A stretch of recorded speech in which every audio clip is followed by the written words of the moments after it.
These are just 4 of dozens of texture stamps that I designed for polymer clay, metal clay, and other moldable materials. We're going to go ahead and start showing you one way to work with the clay, and that would be to get a beautiful embossed effect using the Garden Glory stamp. We took a sheet of white polymer clay and we applied pearlescent foil to it. You can see the tutorial on how to work with the foil and apply it to clay here on the website.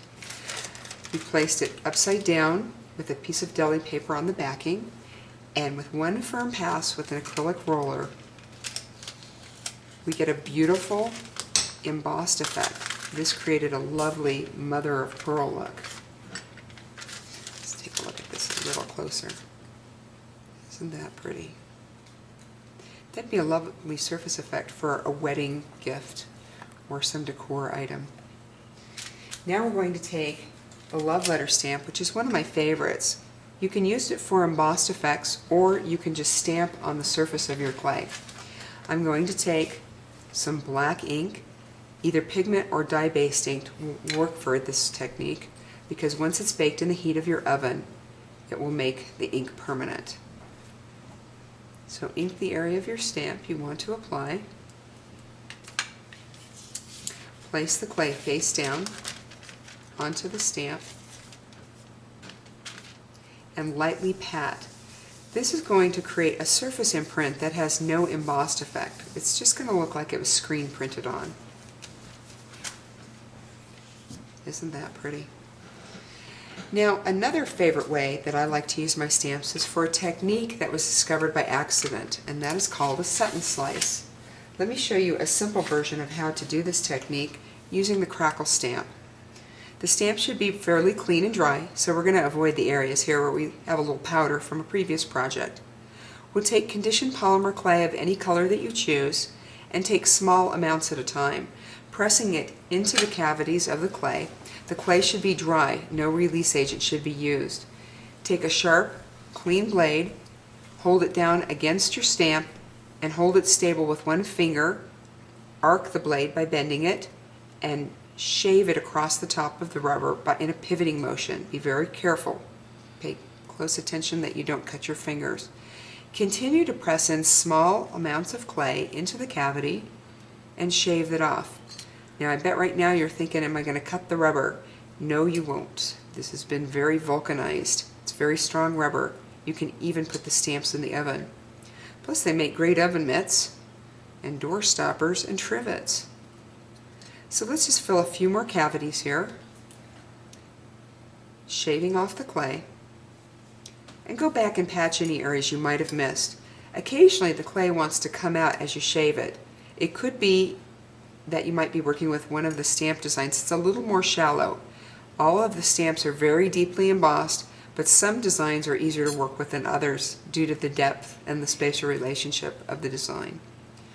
Once you've filled the desired area of your cavities, go ahead and very aggressively apply pressure as you shave across the top of the rubber. We want no clay sitting on the raised surface of the rubber. That will mar the effect of the set and slice. Check it again to make sure all the areas are filled. You may have to go back and patch a few. Then take a sheet of clay with a contrasting color, place it over the top. Now we want release agent.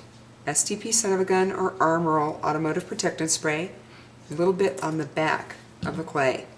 Spread it around. This will prevent your fingers from sticking when I do what I like to call the happy finger dance.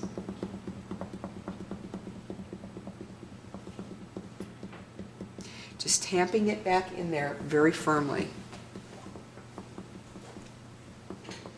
Once you've got it pressed in there very well, you want to be working on a work surface, particularly a tile is best, but glass or anything smooth and slick should work. Remove the excess release agent, place it down on your tile, and press firmly again over the impressed area of the stamp. Now, bend the stamp in half, folding it backwards, and very slowly, while you look over the top of the stamp, roll it back and reveal the textured set and slice. If some clay should stick in the recesses of the stamp, simply roll it back in place, Apply pressure with your fingertip in that spot and roll it back, and it should press it right where it needs to go. Just like we've got here. Let's take a look. See how neat that worked? And then you've got a lovely textured piece of clay that you can bake, and that's called the set and slice. Another quick trick is with your pasta machine, you would stretch the clay, and with your pasta machine or a roller, lightly roll it. Don't go through too thin of a setting at once, stretching it between settings as you go thinner and thinner, but in this case we'll just use the acrylic roller, and continue to stretch, keeping the negative spaces open until it's completely flat and smooth, and I call this technique textile effect. These are just one of literally dozens, if not hundreds, of techniques you can use with my texture stamps. Let's take a look at a few examples of some finished projects. Here again, we see the set and slice using a combination of my stamps, the About Face stamp, the Love Letter stamp, and the Far East stamp, to create raised, embossed, and detailed effects with stamps, clays, and inks. We've applied the pearlescent foil to lavender clay and embossed it with the Swirly-Q stamp, impressing crystallized Swarovski elements in the centers to create the back of this luggage tag. You can even use it on metal clays. The background of this fine silver art clay piece was done using the Love Letter and patining it with liver of sulfur after firing, and then accenting with polymer clay. I've even used the stamps to make the shanks of rings. This is from the Tumbling Leaf stamp. The Crackle stamp that we just saw makes a beautiful pattern for ring shanks. And this is from Persian Carpet. I even used the stamp to do the base of the spinner ring that you see right here. And those are just some real fun things that you can begin to do with my texture stamps.